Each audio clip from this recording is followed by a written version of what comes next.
Alright, Moses Lotus back for a second part, response to GNRHead. At the beginning of his part 1 video, GNRHead quotes from the Council of Trent, chapter 8, I believe, in which he, I'll quote chapter 8 at length here. It says, how the gratuitous justification of the sinner by faith is to be understood. There we go. Again, this decrees the Council of Trent. Cool. Okay. When the Apostle says that man is justified by faith and freely, these words are to be understood in that sense in which the uninterrupted unanimity of the Catholic Church has held and expressed them. Of course, finding those documents how the Church has handled justification are going to be quite rare, being that the topic really wasn't handled that much in the early Church. Augustine came on it a little bit. I think Justin Martyr dealt with it a little bit, but a lot of the early issues in the Church were more Christologically centered rather than soteriological up until Augustine, and only for that brief moment of time. That we are therefore said to be justified by faith, because faith is the beginning of human salvation, the foundation and root of all justification, without which it is impossible to please God and to come to the fellowship of His sons. And we are therefore said to be justified gratuitously, because none of those things that precede justification, whether faith or works, merit the grace of justification. For if by grace, it is not now by works. Otherwise, as the Apostle says, grace is no more grace.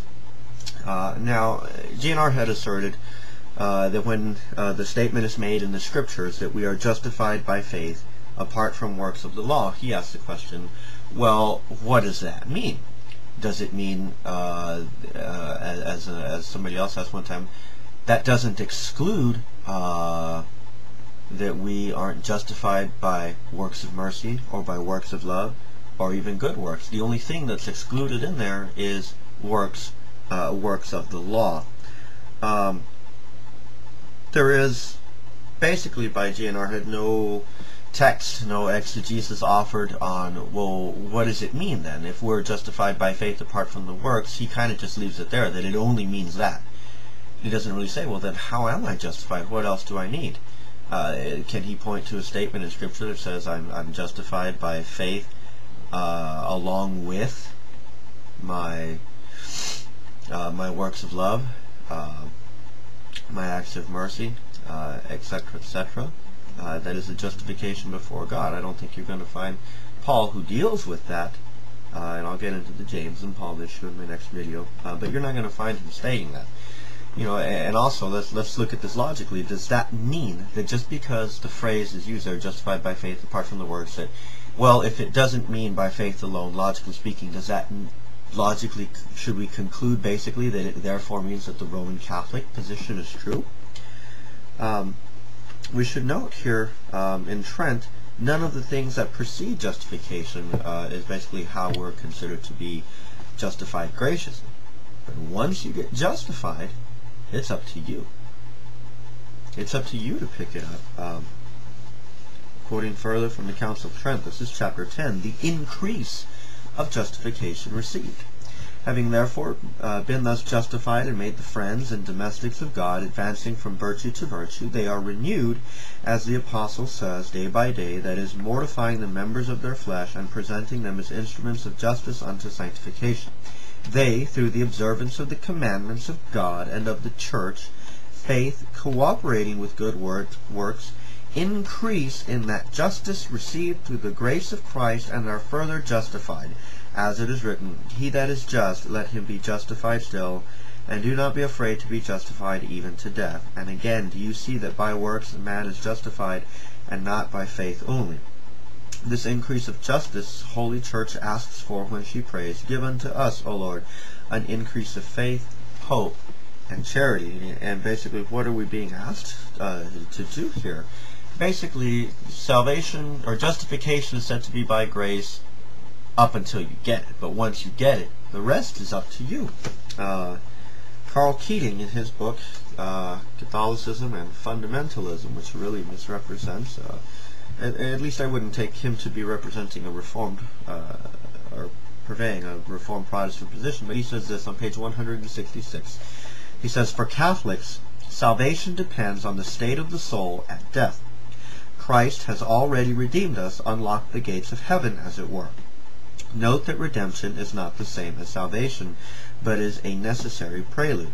He did his part, and now we have to cooperate by doing ours. If we are to pass through those gates, we have to be in the right spiritual state.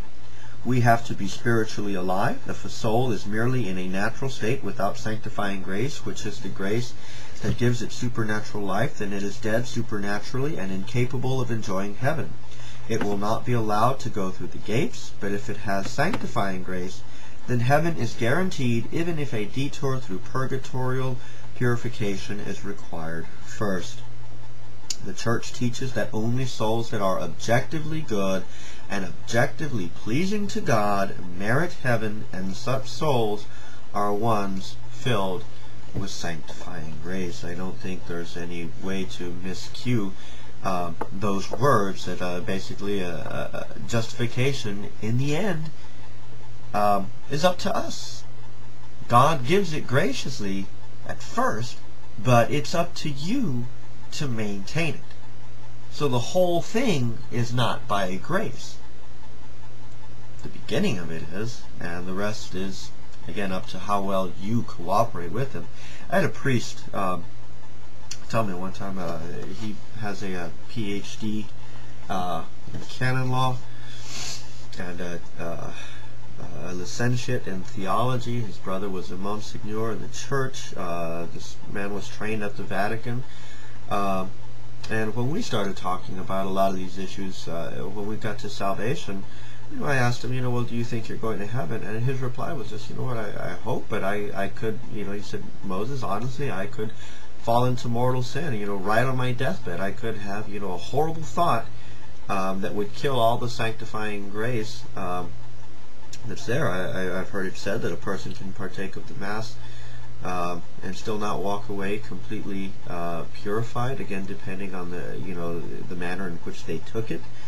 There's a lot of issues there. So, we have to ask the question, does, logically, does the phrase justified by faith apart from the works, does that necessarily mean the Roman position?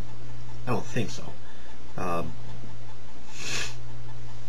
we should be worried about GNRHead's comments like that, and they tend to be quite typical of a lot of Roman Catholics, just getting basic refutations and assertions with no real substance behind them. I'd really look forward to a lot deeper interaction at the exegetical level.